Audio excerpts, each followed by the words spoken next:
Hello cardboard lovers, it's Cardboard Badger here. I hope you're doing well, and today we have for you a financial results video. We're going to be breaking down and going through all the cards that I opened up from my Crimson Vow set booster box. Thoroughly enjoyed opening set booster boxes, and obviously if you're not too sure, if you saved up your money and you're thinking, do I buy a draft booster box? Do I buy a set booster box? I'm not really sure, and I hope this video is going to help you in some form at least make a more informed decision, and then you can wisely spend your money.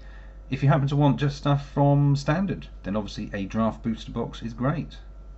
A set booster box is also great, but obviously you've got the additional option of gaining cards from Commander, not only in the current set, but also the list cards as well.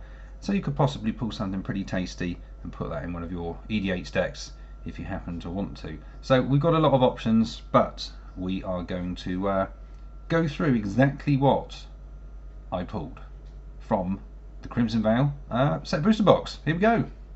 Before I begin though, it's important to explain that the card prices are going to be vastly different depending on your location and against the initial cost of the booster box. So here in the UK, a basic full art land like this one here is 75p. They're all 75p actually, which is $1 US with the exchange rate. But as I scanned them all through with TCG Player, the prices happen to be basic lands as little as 28 cents. So basically you can get one of these cards in the US for a third of the price that you can where I am from. So this is worth bearing in mind, as the box was more profitable for me in the UK, which is obviously where I bought it from. So bear that in mind, people. Obviously if you are in the States, then this will probably make more sense and it will be more accurate, because obviously that is where I priced it from, TCG Player. Anyway, we shall now get into what cards I had. Starting off with the commons, we have 133. That's 133 basic, not fancy, not alternative frame, just good old normal commons. 133. I didn't price any of them whatsoever, but we also had an additional 16 which were in foil, which made a total of 287, making 149 in total, and obviously 287 for the price. Up next, uncommons, 86 in total. We had 8 in foil, 176 as far as the cost for those foils goes, making a total of 94 uncommons, and again 176 total for those 8 foils. Up next, the rare slot. Now this looks quite bad because there's only 25, but we also have rares in the land slot, we have rares in the commander slot, so there are way more than the 25. Obviously you've got 30 booster packs instead of 36 that you would normally get in a basic draft booster box, so there is obviously less packs, but you've got the opportunity of pulling 4, 5. I think they advertised about 4 rares or mythics in one pack. I have managed to do a 4 pack. I think I did 2 rares and 2 mythics, not from this particular box, but I have done in the past. It's fantastic, so you will have way more chance to be able to pull additional rares and mythics, which makes set boosters, as far as I'm concerned, way more exciting. So that being said, we have 25 rares, which comes in at $20.34. we only had 3 foils, which somehow comes in at under $1, which is pretty ridiculous. So we had a total of 28 rares hitting $21.26. Up next we have our mythics. We had 2 at $20.40, none in foil, but they were mighty fine. I think we got the Cultivator, which was absolutely brilliant, beautiful card. Up next we have the Fang frame cards. Now the Fang frame cards are spread across all commons, uncommons and rares. I grouped them all together. We had a total of 46, which came in a miserable 248, which was pretty bad, 2 of which were foils, and I believe one of them was a rare, but coming in at 30 cents, which is also unbelievably cheap. So in total we had 47 Fang frames, costing under $3 in total.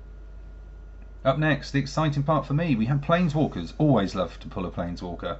We got 1 Planeswalker, which was Chandra, which comes in currently at 879, and we also had one foil Planeswalker, which was Kaya, and it was borderless, which was amazing. That currently is coming in at 1182. So we had two in total, and that hit just over $20. Another super exciting part of the set booster boxes is the commander cards, and this was a surprise. Only 3 this time. I've had way more than that in the past. 3. They were all rares, and they came in at $4.95, which again was a huge shock. So 3 in total, and we also had 8 cards in the list, which I was pretty pleased at. Excuse me.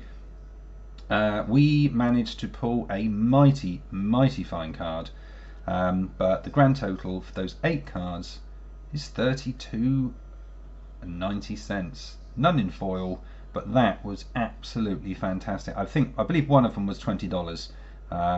It was great. So I absolutely love that. Really like having that little bonus at the back of the pack where you think you've got a token and then you get hit with something. It could be anything. So absolutely wonderful.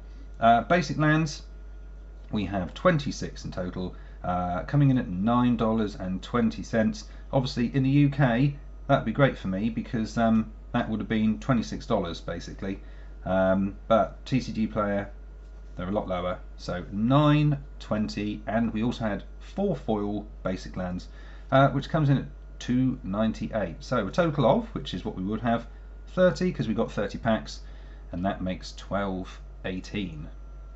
Up next we have the lands.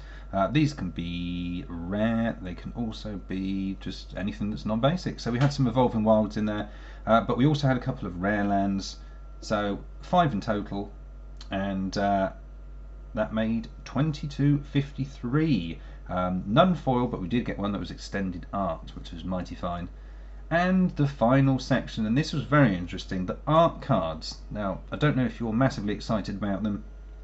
I quite like the ones that happen to have the foil signature or stamp signature on, and although a lot of them are quite cheap, we have 29 of them coming in at $16.46, but we also had one that happened to be signed, and that goes for $10.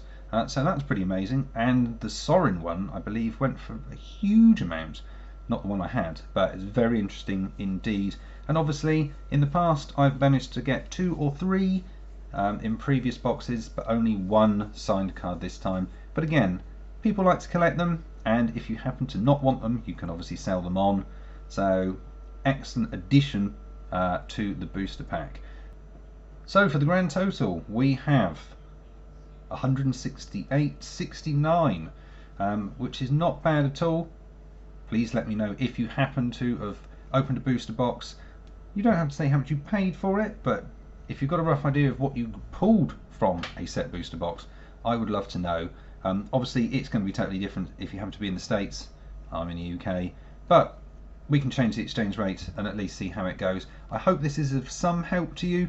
If you're unsure, if you've saved up your money and you're thinking, oh, I want one of these, but I might want one of those, do you go draft, do you go set booster? I hope this has at least steered you either towards the set boosters or away and back to draft like it used to be. But I thoroughly enjoy opening them. Great to be able to scoop up some fantastic commander cards, both old and new, with obviously the new ones in that particular standard set and the ones in the list from past.